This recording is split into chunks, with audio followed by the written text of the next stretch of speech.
চলো বন্ধুরা, ঘনমূল সম্পর্কিত আমরা কিছু তথ্য জেনে নিই।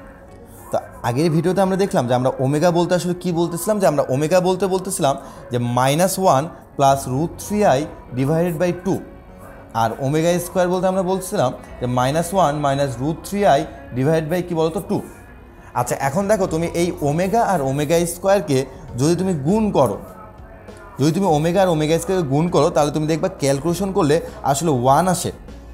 তাহলে আমরা কি বলতে পারি না যে ওমেগা আর ওমেগা স্কোয়ারের এই পাশের গুণটা মানে আমরা কি বলি ওমেগা কিউব। তাহলে ওমেগা কিউব ইকাল টু কি বলতো 1। তাহলে সবসময়ের জন্য আমরা এটা এখন থেকে মাথায় রাখবো যে ওমেগা কিউব যদি হয় তাহলে আমরা তার বদলে কী বলবো বলতো 1 বলবো।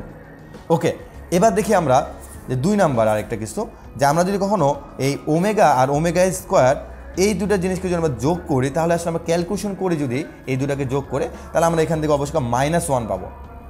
তাহলে এটাকে আমরা লিখতে পারি যে -1টাকে এই পাশে আনলে কী লেখা যায় 1 + omega + omega square equal to কী বলতো 0, যেটা আমাদের বেশ কিছু অঙ্ক করার সময় কাজে লাগবে।